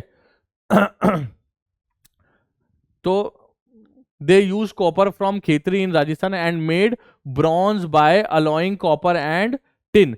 और आपको पता ही है ब्रॉन्ज कैसे बनाते थे, कॉपर और टिन को मिक्स करके। तो ये वाली बातें तो हम ऑलरेडी कर चुके हैं वैसे भी। चलिए, उसके बाद अगली इंडस्ट्री कौन सी थी, बीड मेकिंग। बीड मेकिंग मतलब मन के बनाना, मन के मतलब मोती वगैरह बनाने का काम करते थे। ठीक है, पत्थरों की बहुत सारी आइटम बनाने का काम करते थे, पत्थरों के जैसे ऑर्नामेंट्स। ठीक है, पत्थरों की बहुत सारी पहनने की, झुमके कान के बनाते होंगे। ठीक है, गले में पहनने के लिए साजो सजावट का सामान जो है वो पत्थरों से, मोतियों से, मनकों से बना करता था। ठीक है, तो हड़प्पन जो है वो स्पेशलिस्ट थे। ठीक है, किसमें, बीड्स मेकिंग में। और बीड मेकिंग में भी वो कैसे बनाते थे, सेमी प्रीशियस स्टोन का इस्तेमाल करते थे, जैसे कार्नियल। कार्नियल कैसा दिखता है, कार्नियल जो है ना वो एक रेड कलर का स्टोन है। उसके बाद अगाते करके एक स्टोन है। फिर एक बहुत सबसे फेमस है लेपिस लजूली। लेपिस लजूली सबसे फेमस स्टोन है ये। कैसा स्टोन होता है ये दोस्तों, ये लेपिस लजूली जो है ये स्टोन ब्लू कलर का स्टोन है। और इस स्टोन की खासियत क्या है, ये आता था कहां से, अफगानिस्तान से। मैं आपको इसकी एक पिक्चर भी दिखाना चाहता हूं, मैं आपको इसकी एक पिक्चर भी दिखाता हूं। चलिए, पिक्चर में अभी आपको इसकी दिखाता हूं। और लेपिस लजूली, और एक और मैंने कौन सा बोला, कार्नियल। लेपिस लजूली कहां से आता था दोस्तों, तो अफगानिस्तान से आता था ये। अफगानिस्तान से ये, अफगानिस्तान अफगानिस्तान से ये हम इंपोर्ट कराते थे। और कार्नियल कहां से आता था, ये आता था लोथल गुजरात से। लोथल गुजरात से आता था ये, लोथल गुजरात से। ठीक है, कार्नियल और लेपिस लजूली। चलिए, उस उसके बाद अदर और भी पत्थर थे, क्वार्ट्ज, क्रिस्टल और स्टीएटाइट। स्टीएटाइट भी एक कैसा है, एक स्टोन है ये। इस स्टोन की खासियत क्या है, सॉफ्ट होता है ये स्टोन। और ये कहां से आता है, आई थिंक ये स्टोन जो है वो, ये स्टोन जो है वो कहां से आता है, ये आई थिंक राजस्थान के एरिया से आता है ये स्टोन। ठीक है, ये स्टोन कहां से आता है, राजस्थान के एरिया से। चलिए, कैसा स्टोन है, सॉफ्ट स्टोन है, कहां से आता है, राजस्थान के इलाके से। चलिए, उसके बाद ये मेटल का भी यूज करते थे, जैसे कॉपर। कॉपर का मैंने बता दिया, ये भी राजस्थान से आता था। और किसका करते थे, गोल्ड का। गोल्ड दोस्तों खासियत, ये प्लीज याद रखिए, गोल्ड कहां से इंपोर्ट कराते थे ये, गोल्ड कराते थे ये साउथ इंडिया से।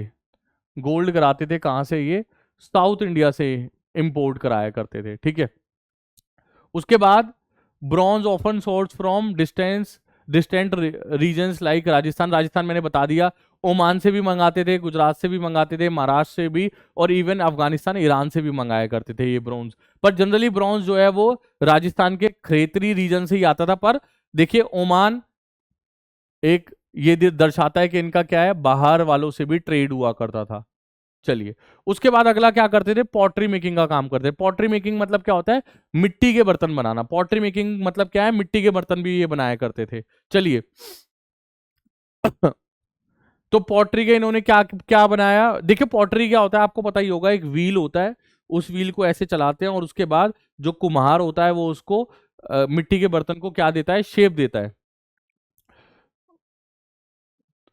तो पॉटरी मेकिंग में दोस्तों इन्होंने बहुत सारे बर्तन बनाए हैं। ठीक है, जार बनाए हैं, हमें जार देखने को मिलते हैं। ठीक है, उसके बाद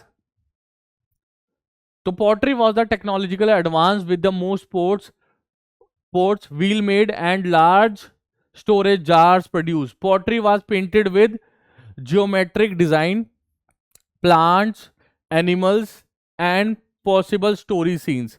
तो मतलब क्या है भाई, ये पॉटरी पे ना, जैसे मान लीजिए कोई पॉटरी बनाई, ड्राइंग पे मत जाइएगा, उसमें बहुत सारे डिजाइन बनाया करते थे, बहुत सारे मतलब प्लांट्स के पिक्चर बनाया करते थे, एनिमल बनाते हैं, जैसे बुल बहुत बनाते हैं ये लोग। तो ये है। उसके बाद अगला क्या है, अगली इंडस्ट्री किस चीज की है, सील मेकिंग की। सील मैंने बता ही दिया। कितनी सील्स मिलती है, लगभग लगभग 2500 सील्स जो है वो देखने को मिलती है। ठीक है, किससे बनती है, स्टेटाइट। स्टेटाइट आप लोगों को अभी मैंने बताया था जस्ट। स्टेटाइट जो है वो एक सॉफ्ट पत्थर है। कहां से आता है, राजस्थान से आता है, राजस्थान। कहां से आता है, राजस्थान। रुकिए, थोड़ा सा क्लीन बनाना चाहिए मुझे। कहां से आता है, राजस्थान। कैसा पत्थर है, एक सॉफ्ट पत्थर है, इसको आकार देना बहुत आसान है। चलिए, और हमें सील पे क्या क्या देखने को मिलता है, यूनिकॉर्न देखने को मिलता है सील पे, बुल देखने को मिलते हैं, एलिफेंट्स देखने को मिलते हैं, राइनो देखने को मिलते हैं, फिर ट्रीज, सेमी ह्यूमंस देखने को मिलते हैं। जैसे एक है पशुपति, एक योगा पोस्चर में एक पशुपति हैं। ठीक है, उनके ऐसे आगे सींग है, बहुत सारे जानवर जो है उनके चारों तरफ चक्कर लगा रहे हैं और वो योगा पोस्चर में है। तो ऐसा भी हमें देखने को मिलता है, सेरेमनी सीन्स। और उसके अलावा दोस्तों हम लोग शेल इंडस्ट्री का भी काम करते थे। किसका काम करते थे, शेल इंडस्ट्री का काम भी काम होता था। कहाँ होता था ये, तो पर्टिकुलरली गल्फ कच्छ के इलाके में हुआ था, होता था, और खंबात में। खंबात क्या है, खंबात एक गल्फ है। खंबात क्या है, गल्फ है। कहाँ पे है, आपने देखा होगा ना गुजरात का, ये ऐसे गुजरात, यहाँ पे है खंबात। यहाँ पे है क्या, खंबात गल्फ। चलिए, यहाँ पर क्या क्या काम होता था शेल में, तो बैंगल्स, बीड्स, रिंग्स, यूटेंसिल्स, ठीक है, ये सब बना करते थे। साइट्स कहाँ पे, गुजरात, लाइक लोथल, गुजरात में लोथल और नागेश्वर। उसके बाद स्टोन कार्विंग का काम भी होता था, पत्थरों को काटने का काम भी होता था। तो पत्थरों में स्टीटाइट, चर्ट, स्टोन्स जो हैं उनको क्राफ्ट किया जाता था। Weight seals, beads, bracelets, buttons, vessels और chert blades were produce at the industrial scale using stone from Rohri hills in Sindh. Rohri hills in Sindh. तो देखो दोस्तों, स्टोन कार्विंग का काम मतलब स्टोन से भी क्राफ्ट बनाने का काम होता था, स्टोन से भी उसको काट कर चीजें बनाने का काम होता था। उसके बाद अगला है टेक्सटाइल प्रोडक्शन। टेक्सटाइल मतलब आप समझ गए होंगे, कपड़े का उद्योग भी यहां पर होता था। तो हमें क्या मिलता है यहाँ पे, evidence point to a cotton industry. Harappans were among the earliest to cultivate and process the cotton textile.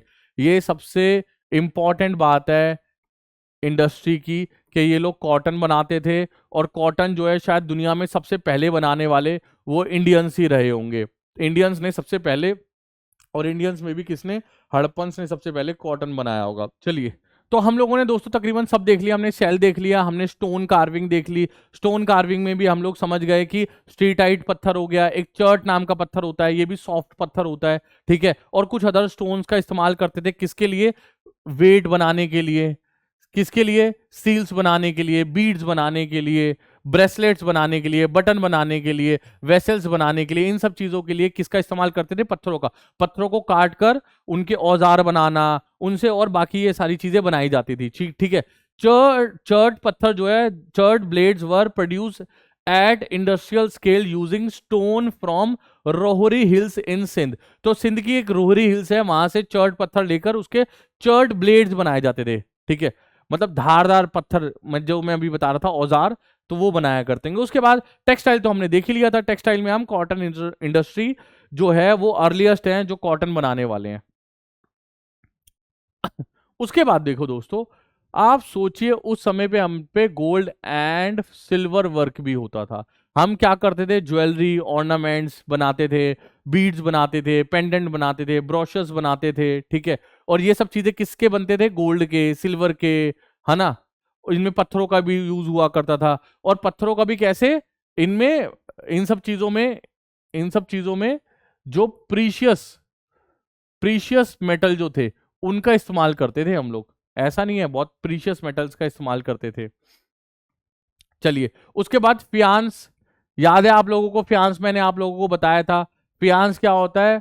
Sand या सिलिका, उसको मिक्स करेंगे गम और कलर के साथ, और उसके बाद उसे गर्म करने के लिए आग पर रख देंगे, और उसके बाद जो क्ले तैयार होगी उस क्ले से क्या बनाएंगे? बर्तन बनाएंगे। वो कैसे बर्तन कहलाएंगे? फियांस पॉटरी कहलाएंगे वो। ठीक है, द प्रोडक्शन ऑफ फियांस, तो इसमें लिखा ही है glaze non clay ceramic material. थोड़ा सा, हाँ, ये सेरेमिक मटेरियल होगा, सेरेमिक होगा, मतलब बहुत ज्यादा चमक मारता हुआ, बहुत जल्दी अगर इसमें कुछ आप घिसोगे तो उसके ऊपर स्क्रैच नहीं आएगा, सेरेमिक मटेरियल होगा ये।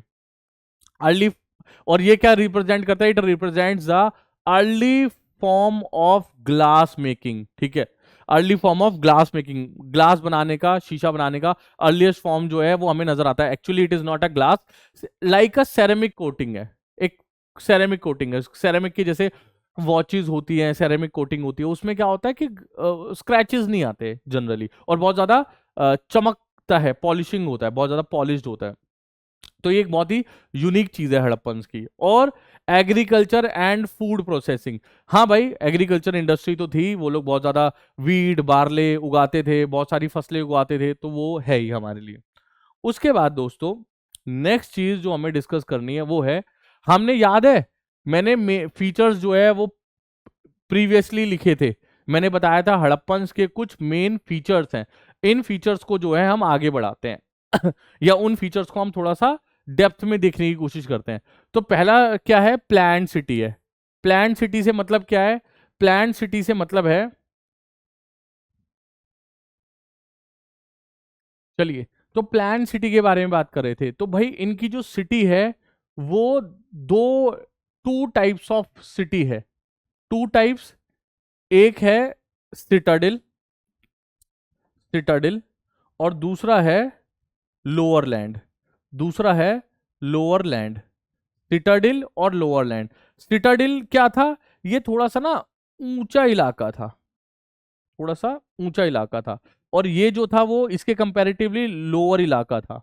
ठीक है, सिटाडिल में, मतलब समझ गए आप, ये थोड़ा ऊंचाई पे था ये वाला पार्ट, और ये जो था वो नीचे था। तो ये चीज हमें ये दर्शाती है कि भाई सिटाडिल में जनरली कैसे लोग रहते होंगे। यहाँ पर किंग्स, एडमिनिस्ट्रेटिव क्लास,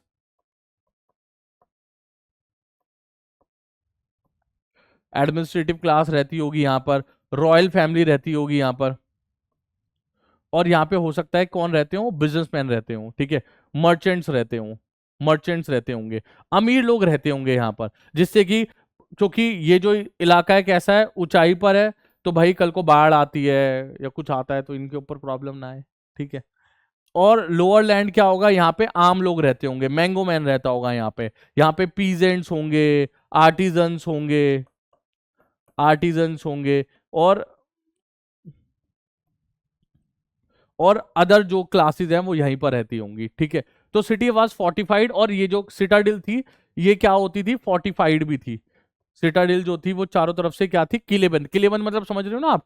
उस पे क्या किया हुआ है? दीवार बनाई हुई है। ठीक है, जैसे कुछ लोग बोलते हैं कि दीवार ये बनाई हुई है अटैक्स के लिए, कि इसके चारों ओर ना दीवार बनाई हुई है, ये जो सिटाडिल के चारों ओर दीवारें बनाई हुई जिससे कोई अटैक ना हो।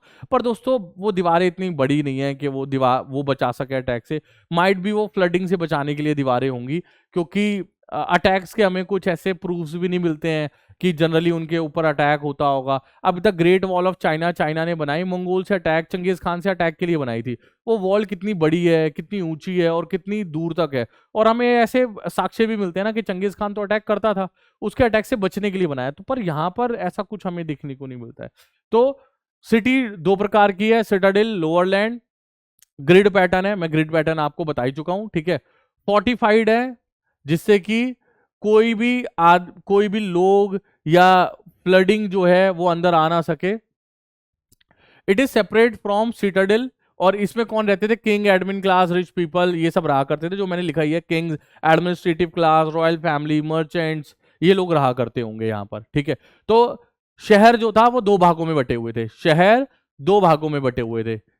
एक था हर हर जगह, हमें मोहनजोदारो में भी देखने को मिलता है, हमें हड़प्पा पे भी देखने को मिलता है, हमें चानूदारो को छोड़कर हमें तकरीबन सब जगह पर जो है वो ये देखने को मिलता है। ठीक है, तो दो भागों में बैठा हुआ था, अपर लैंड जिसे हम सिटाडेल बोलते हैं, और लोअर लैंड जिसे हम आम जगह बोलते हैं। ठीक है, जहां पर पीजेंट्स, आर्टिजन्स, आम लोग रहा करते हैं, यहां पर अमीर लोग रहते होंगे।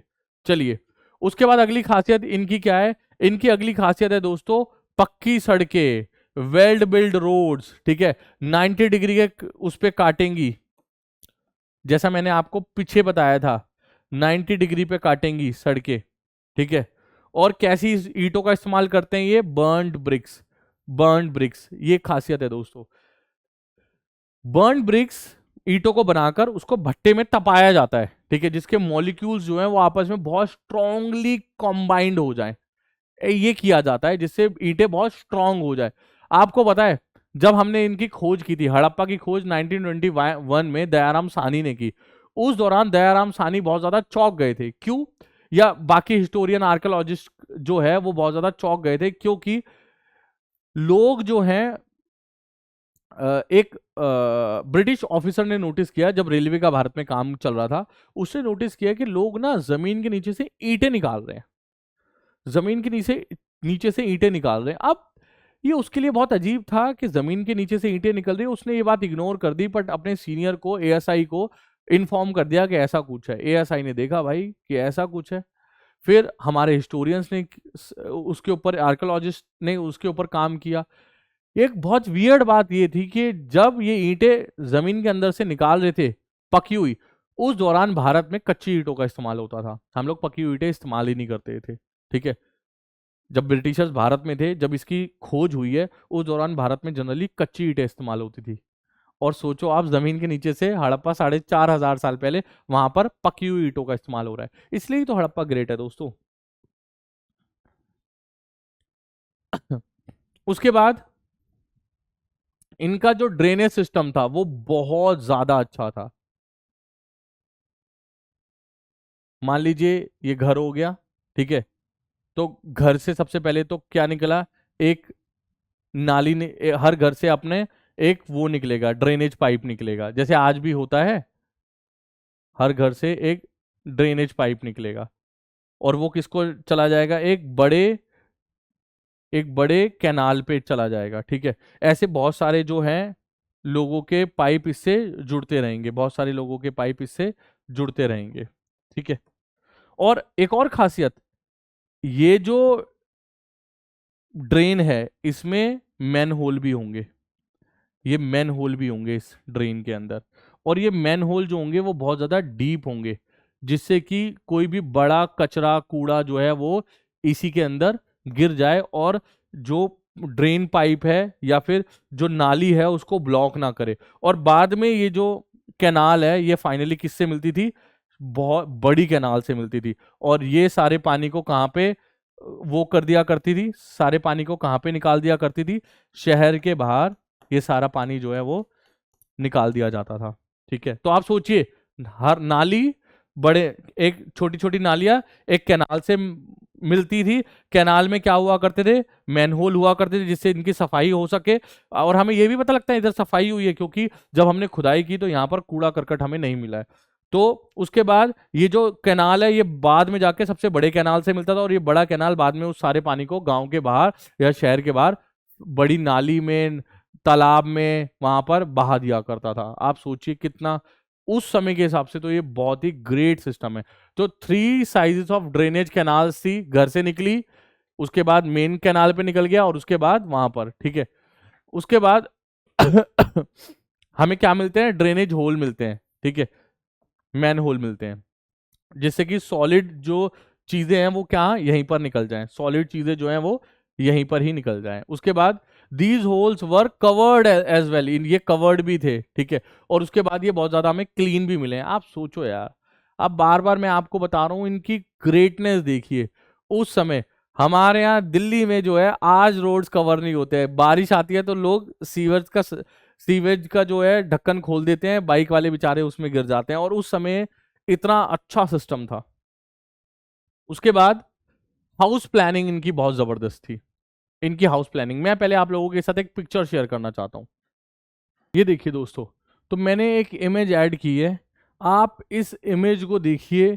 इनके यहाँ पर ये मैं हाउस आर्किटेक्चर, हाउस प्लानिंग, इसमें इमेजेस में कौन सा पार्ट क्या है, 16A, 15A, 14, 13, 5, 17A, ये तो मैं सब एक्सप्लेन करने वाला हूँ। अभी तो बस मैं आपको नॉर्मली दिखाना चाहता हूँ। देखिए दोस्तों, ये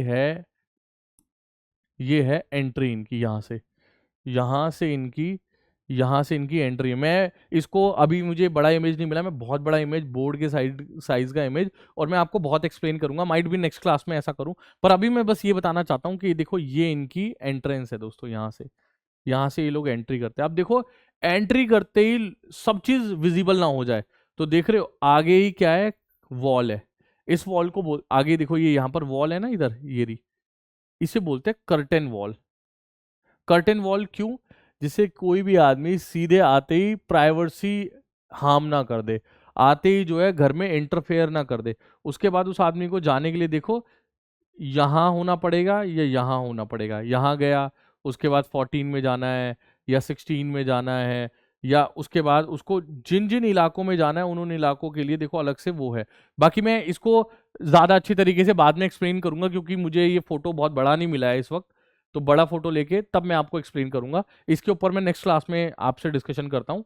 और उसके बाद, the entrance doors and Windows were not in front of main road. अब एक खासियत देखिए,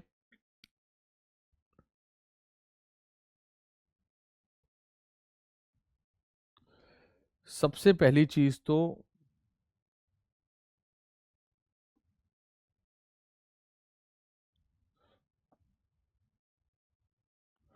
इनके यहाँ पर जो एंट्रेंस होती थी ना, वो छोटी गली से होती थी, और मेन जो गली थी वो पीछे वाली थी।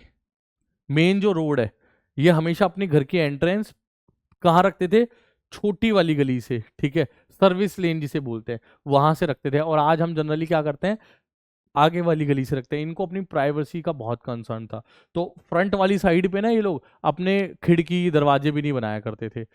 खिड़की दरवाजे वो इधर ही बनाया करते थे, और खिड़कियां भी जनरली कवर होती थी। तो आप समझे, इनकी एंट्रेंस भी कहां से होती थी, मेन रोड से नहीं होती थी, सर्विस लेन से होती थी। और they even built curtain wall. मैंने बताया था ना आपको कर्टेन वॉल, कि आपको एंट्री करते ही एक वॉल होगी, जिससे आपको या तो यहां जाना पड़ेगा या यहां जाना पड़ेगा, जिससे आप सीधे अंदर की चीजें ना देख सको, ठीक है। Well just behind main door, so that the outside people can not see inside the house. Wall making technique use करते थे ये। वॉल मेकिंग की टेक्निक कौन सी यूज करते हैं, देखते हो दोस्तों, दो ईंटों के बीच में एक ईंट रखी जाती है। ये तरीका आपने जरूर अपने घरों में कभी कहीं पे कुछ काम होते हुए देखा होगा। दो ईंटों के बीच में एक ईंट, ठीक है, दो ईंटों के बीच में एक ईंट रखी जाती है। इस सिस्टम को ब्रिटिशर्स ने बोला कि हमने इसको इन्वेंट किया है, और इसका नाम दिया उन्होंने इंग्लिश बॉन्ड सिस्टम। आपको हैरानी होगी, 4,500 साल पहले हड़प्पन से ऑलरेडी सिस्टम बना चुके हैं। इसको हड़प्पन बॉन्ड सिस्टम बोलना चाहिए, ब्रिटिशर्स बोल रहे हैं इंग्लिश बॉन्ड सिस्टम, ओके। उसके बाद आप लोगों में ये वाला पार्ट नहीं है।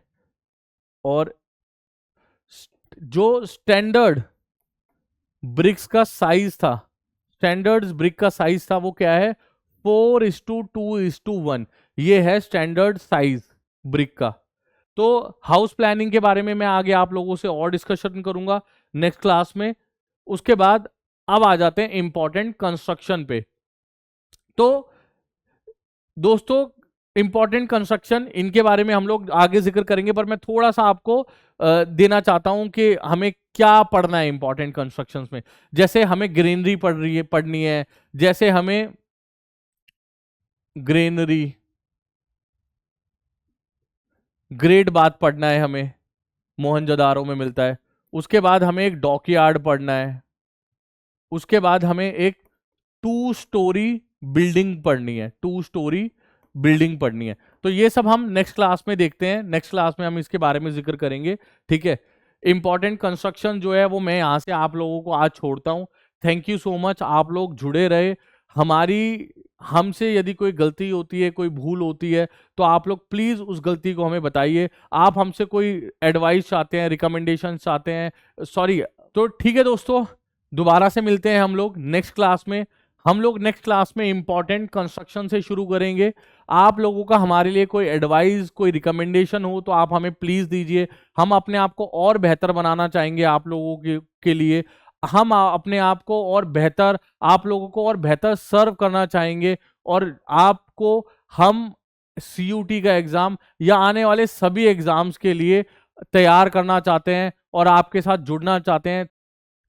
तो हम लोग फिर मिलते हैं अगली क्लास में। हाय, मेरा नाम अक्षय। तो हम लोग फिर मिलते हैं, जल्दी मिलेंगे एक नए चैप्टर के साथ। नया चैप्टर क्या, अभी तो हमें इंपॉर्टेंट कंस्ट्रक्शन शुरू करना है। Bye bye.